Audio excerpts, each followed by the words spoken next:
A imaginação sociológica nos permite compreender a história, a biografia e as relações entre ambas, dentro da sociedade. Essa é a sua tarefa e a sua promessa. Olá! A aula de hoje tem como tema a promessa e as tarefas das ciências sociais. É uma aula voltada para a resposta a essas questões que provavelmente muitos de vocês já se fizeram. Para que servem as ciências sociais? Qual a sua utilidade prática?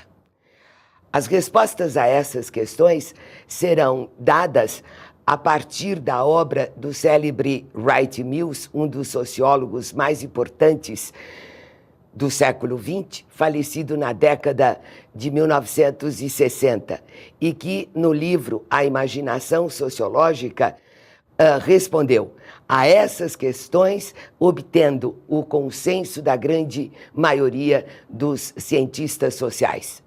Segundo Wright Mills, a promessa das ciências sociais é permitir o desenvolvimento da imaginação sociológica. Segundo ele, a imaginação sociológica é a capacidade de compreender as íntimas relações entre a biografia e a história dentro da sociedade.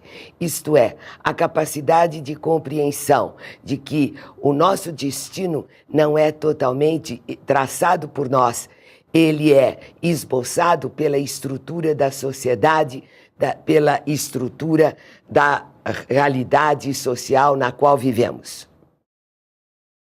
Segundo ainda Wright Mills, o resultado da compreensão de que não detemos total controle sobre a nossa própria vida é o desenvolvimento da consciência política. Pois se quisermos exercer algum controle sobre o nosso próprio destino, sobre a nossa própria vida, sobre o nosso futuro, é preciso que exerçamos algum controle sobre as decisões políticas, pois elas transformam a realidade social e, ao mesmo tempo, determinam o curso da nossa vida. As ciências sociais têm como tarefas, além de cumprir a promessa de desenvolver a nossa imaginação sociológica, as ciências sociais devem nos permitir compreender a estrutura social. São as ciências sociais que investigam, analisam, explicam e compreendem a estrutura da sociedade. Ou seja, as ciências sociais nos indicam os princípios norteadores das relações sociais e da organização da vida social, e o resultado da articulação entre eles se constitui na estrutura social. As ciências sociais devem tornar claros os valores aceitos, porque é a transgressão dos valores sociais que resulta no surgimento dos problemas sociais. Ora, como nós sabemos, são muitos os problemas sociais que nos afligem, e esses problemas advêm da violação dos valores sociais e das contradições da estrutura social. Como exemplo, podemos nos referir à violência urbana, à prostituição infantil, aos conflitos armados, às favelas, ou seja, são questões sociais porque violam os valores sociais, impedindo que nos aproximemos da realização dos valores maiores legados pela Revolução Francesa de liberdade, igualdade, fraternidade. Um dos grandes problemas que nós brasileiros enfrentamos é o aprofundamento da desigualdade social, que resulta quase sempre, e é, portanto, uma de suas causas, na violência urbana que tem afligido todos nós. A compreensão da estrutura social permite não só indicar as causas dos problemas sociais, mas também indicar os meios disponíveis de que dispomos para minorá-los ou mesmo, se possível, resolvê-los. Esta é uma das tarefas mais esperadas das ciências sociais. Queremos que as ciências sociais nos ajudem a resolver, ou pelo menos, como já dissemos, minorar os problemas sociais, embora a resolução dos problemas sociais dependa sempre de decisões políticas. Se as decisões políticas forem subsidiadas pelo conhecimento produzido pelas ciências sociais, teremos alguma segurança de que os problemas sociais poderão ser resolvidos com mais facilidade. As ciências sociais têm outra tarefa a cumprir. Elas nos permitem fazer uma avaliação mais segura das consequências possíveis da utilização política, sempre política, do conhecimento produzido pelas ciências físico-químico-naturais. Essas ciências se tornaram o denominador comum do período cultural que vai do século XIX à segunda metade do século XX. Acreditamos, durante este período, a humanidade acreditou, durante este período, que o conhecimento por elas produzido poderia resolver a grande maioria dos problemas sociais. No entanto, há muitos exemplos de que a aplicação do conhecimento produzido pelas ciências físico-químico-naturais gerou enormes problemas. Seus resultados foram altamente destrutivos, negativos, embora nunca possamos nos esquecer de que elas também contribuem para minorar uma parte do sofrimento humano. Mas quanto aos resultados negativos da aplicação política do conhecimento produzido por essas ciências, basta que nos lembremos da bomba atômica que destruiu Hiroshima e Nagasaki durante a Segunda Guerra Mundial, que nos lembremos das possibilidades abertas pela engenharia genética, possibilidades de clonagem humana, e aí, não é, sabemos que um grande problema ético e moral está envolvido. Além do mais, sabemos também que o desenvolvimento tecnológico tem resultados, é claro, altamente positivos, mas também altamente negativos e, sobretudo, num primeiro momento. Sabemos que um computador é capaz de destruir 4 postos de trabalho. O desemprego provocado pela introdução de novas tecnologias, dentre elas a informática, os computadores, enfim, as máquinas computadorizadas, gera milhares e milhões de desempregados em todas as partes do mundo. A supressão de postos de trabalho é um problema humano e social da maior gravidade, pois causa imediatamente um enorme sofrimento humano para milhares de famílias. Portanto, as ciências sociais nos permitem fazer uma avaliação mais adequada, porque subsidiada pelo conhecimento científico por elas produzido da realidade social, das consequências negativas ou positivas, construtivas ou destrutivas das decisões políticas e da aplicação do conhecimento fornecido pelas ciências físico-químico-naturais.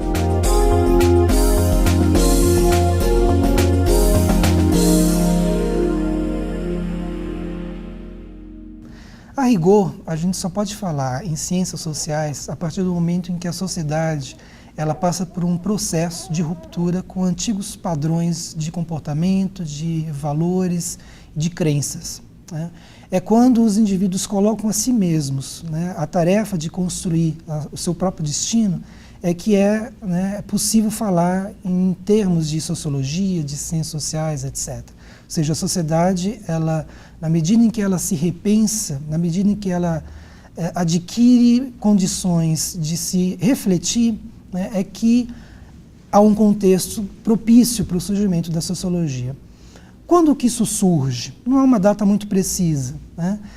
Mas eu acredito que com a Revolução Francesa, pela primeira vez na história, o povo, né, ou pelo menos uma parte né, dos setores mais avançados, os setores mais né, de vanguarda desse tipo de reflexão, tomaram a frente, tomaram a tarefa, né, de colocar para si mesmos, né, uma tarefa política da maior importância. Tiraram das mãos do rei, né, que tinha, enfim, até a Revolução Francesa, o rei ele governava por vontade divina, né, e em nome desse rei, né, surgiu a ideia de sociedade civil. Portanto, a sociedade civil, no momento em que ela assume tarefas políticas que antes ela delegava a representantes que ela imaginava serem escolhidos por Deus ou por uma vontade superior, é que a gente pode falar de sociedade civil. E é nesse ambiente que a sociologia, né, a princípio, na França, ela surge como uma ciência da sociedade, né? Na verdade, ela surge bem depois da Revolução Francesa. O primeiro grande sociólogo conhecido, né, que a gente pode dizer enquanto profissão, é o Durkheim, Émile Durkheim, que, né, vive no final do século XIX. Mas alguns outros pensadores já haviam colocado em bases semelhantes uma certa reflexão sobre a sociedade, né? Começa com Auguste Comte, em 1830, né? Saint-Simon um pouco antes. Então, esse tipo de reflexão, o que nos sugere, né?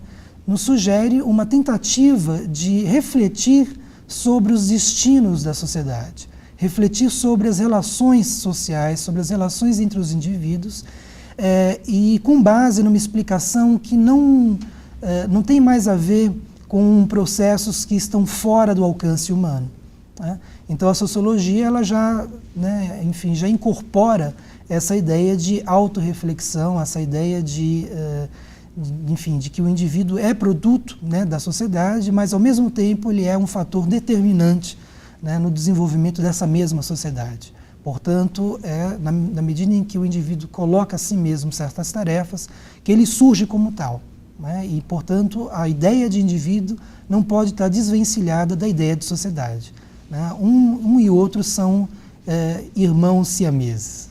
A gente só pode falar do indivíduo, né, na medida em que esses padrões, né, de comportamento herdados, né, pela fé, pela religião, etc., já não balizam mais, já não caracterizam mais o funcionamento, né, de certas comunidades, de certas sociedades.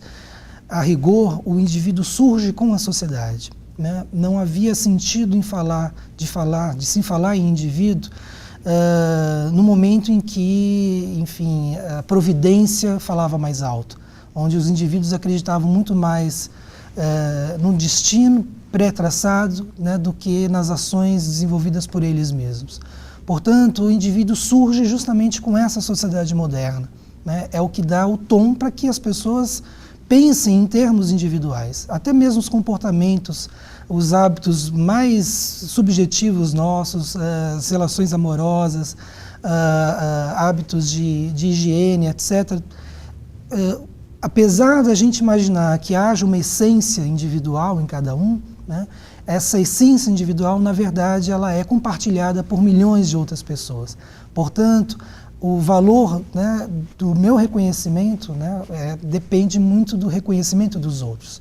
Portanto, eu me vejo enquanto indivíduo na medida em que outros indivíduos também me reconhecem e se fazem reconhecer enquanto tal, né? Ou seja, as relações sociais é que determinam o que o indivíduo é na sociedade, né? A gente não pode falar que exista uma essência individual absoluta, né? Nós somos um pouco fruto, né, resultado, né, de uma série de fatores, uma série de ações, né, individuais, né, que nos colocam justamente, né, em termos de procurarmos dar resposta nós mesmos para os nossos problemas e apostar nas nossas ações como se elas de fato fossem feitas por nós, quando na verdade elas são objeto, né, elas passam pelo crivo da análise dos outros, né? Eu só sou indivíduo na medida em que outros me reconhecem como tal.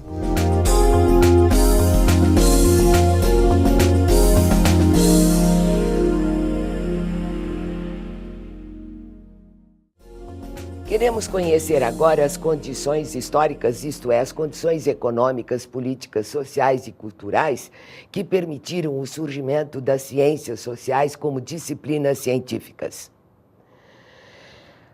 As ciências sociais surgiram para explicar a nova realidade social consolidada pela Revolução Industrial e pela Revolução Francesa, isto é, para explicar o modo de produção capitalista. A Revolução Industrial foi uma revolução nas técnicas de produção, mas, como veremos, não deverá ser considerada apenas como uma revolução econômica. Ela foi também uma revolução social. A Revolução Industrial, como revolução nas técnicas de produção, prometia, como de fato cumpriu, aumentar a produtividade do trabalho, baratear as mercadorias, aumentar consideravelmente o volume de produção. Mas, se ela cumpriu esta promessa, na verdade, também deu origem a vários problemas sociais. A Revolução Industrial provocou o êxodo rural de enorme contingente de trabalhadores entusiasmados com as perspectivas de melhoria das condições de vida. O resultado do êxodo rural foi a urbanização não planejada, com as consequências decorrentes, isto é, a imundície das cidades, as epidemias de cólera e tifo, problemas habitacionais gravíssimos. Além disso, a Revolução Industrial não conseguiu, por mais de um século, e, na verdade, até hoje, é preciso reconhecer, não conseguiu absorver todos os trabalhadores disponíveis. Baixos salários e desemprego de uma população considerável foram as consequências imediatas da Revolução Industrial. Além disso, a rígida disciplina e o controle sobre os trabalhadores nas fábricas logo no início da Revolução Industrial causaram sérios problemas humanos. Portanto, a Revolução Industrial não pode ser pensada apenas como uma revolução econômica, foi também uma revolução que provocou enormes problemas humanos e sociais, além de dar início à destruição da ordem social estabelecida. Ela também é responsável pelo aparecimento de dois novos personagens na história da humanidade. O capitalista, ou seja, o proprietário dos meios de produção, o proprietário do capital, e o proletariado, isto é, o trabalhador assalariado, aquele que só tem como possibilidade de sobrevivência a venda da sua força de trabalho no mercado livre de trabalho. Assim, a Revolução Industrial, de fato, transformou as condições econômicas, como veremos, políticas, sociais e culturais, dando início a uma verdadeira transformação na vida da Europa Ocidental. Essa transformação se consolida com a Revolução Francesa, uma verdadeira e profunda transformação na estrutura jurídica e política do mundo ocidental.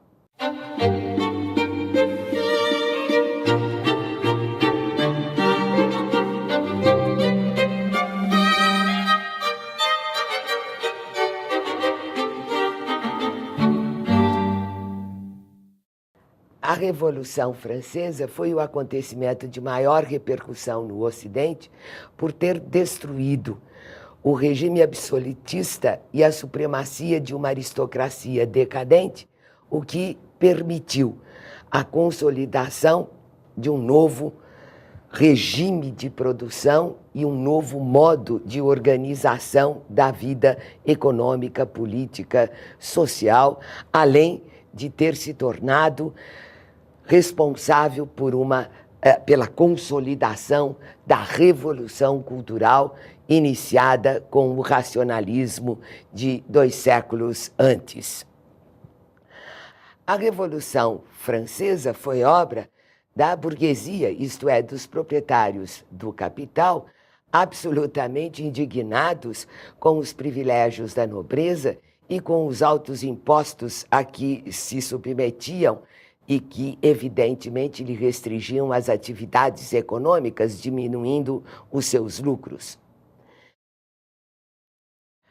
Graças ao arsenal ideológico, ao arsenal das ideias desenvolvidas pelos filósofos dos iluministas e também pelos primeiros economistas, a classe burguesa, a burguesia já absolutamente poderosa em termos econômicos, se bem que altamente indignada com os privilégios da nobreza, a burguesia pôde, então, em 1789, em setembro deste ano, preparar um documento celebérrimo até hoje, a Declaração dos Direitos do Homem e do Cidadão.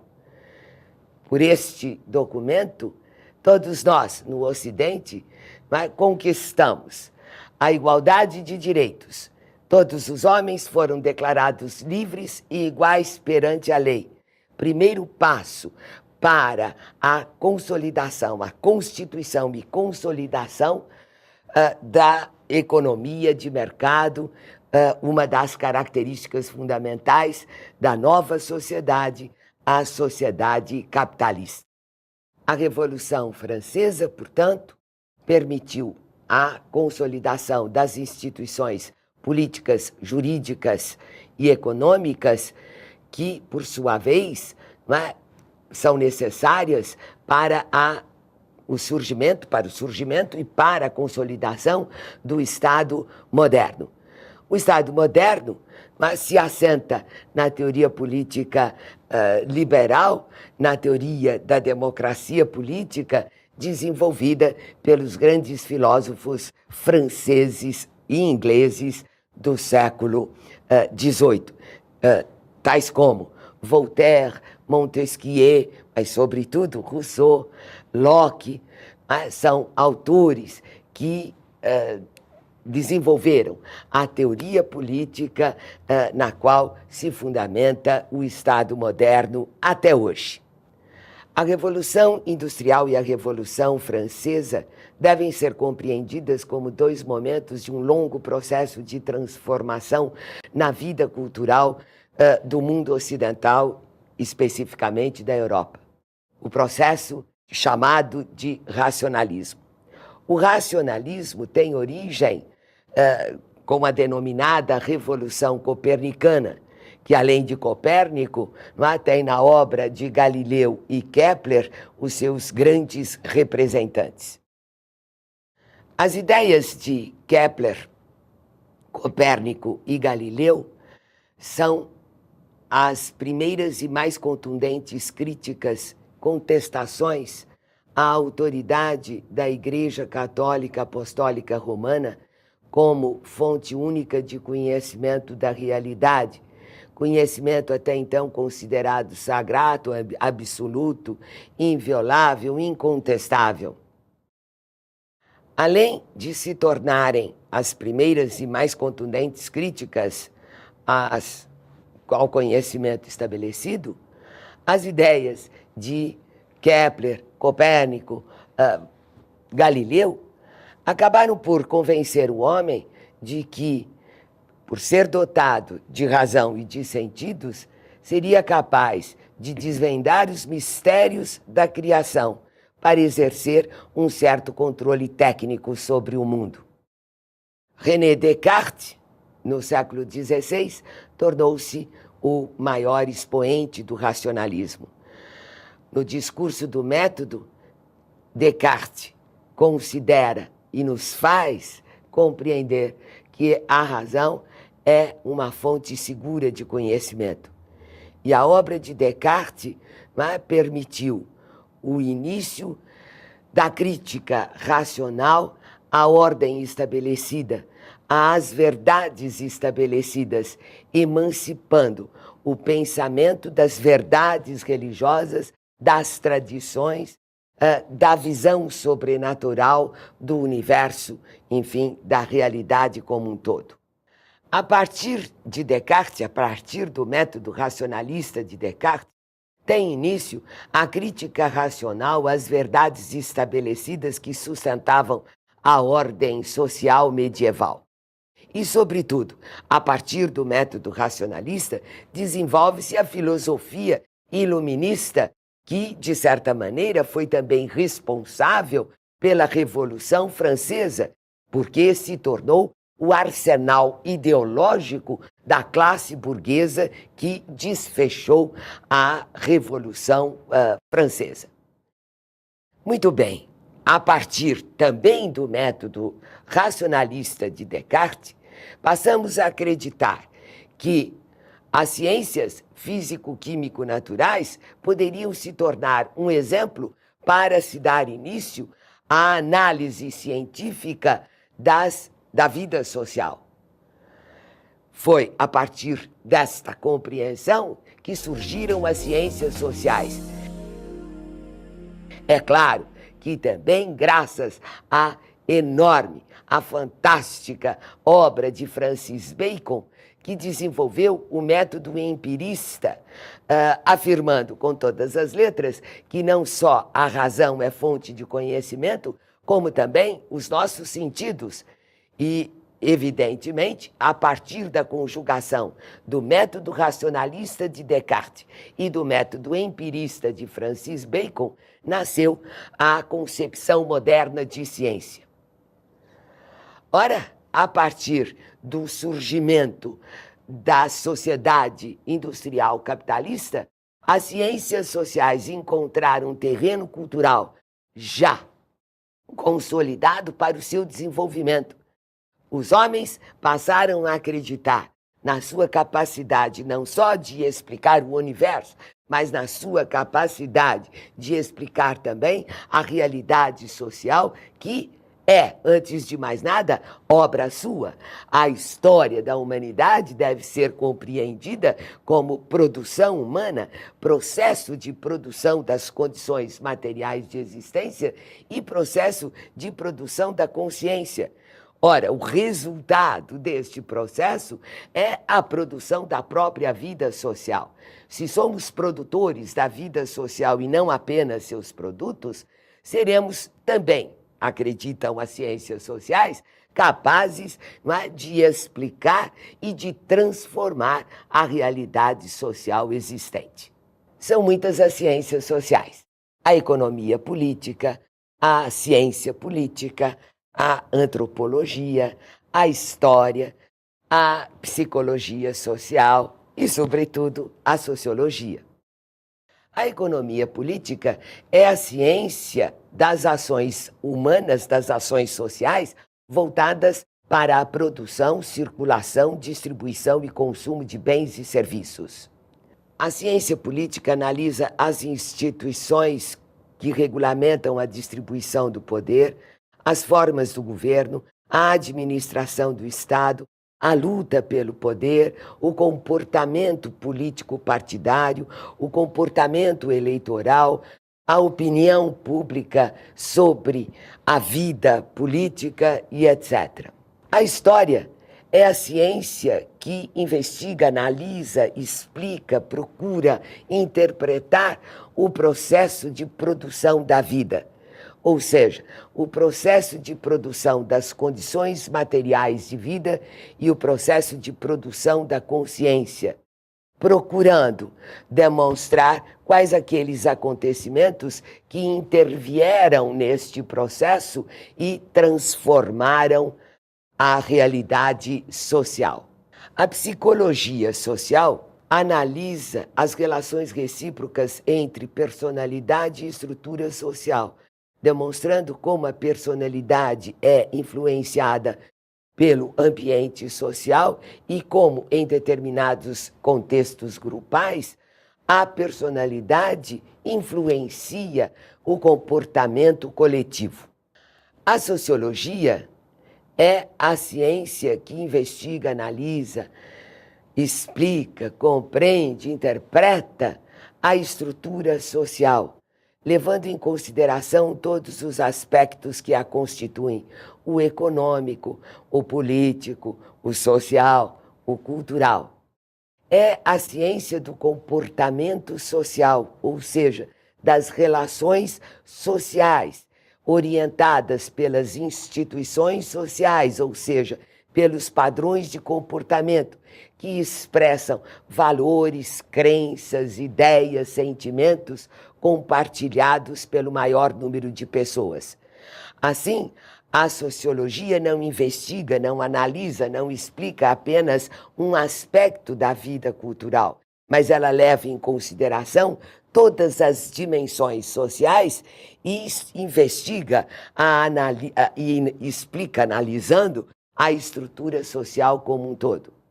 A antropologia cultural focaliza seus estudos na construção da cultura, nas diferentes sociedades, tanto nas sociedades modernas quanto nas sociedades ágrafas, ou seja, nas sociedades tribais, sociedades ágrafas sem escrita, preocupando-se com o mundo dos significados e o mundo dos valores, sem os quais, evidentemente, a vida social seria absolutamente impossível.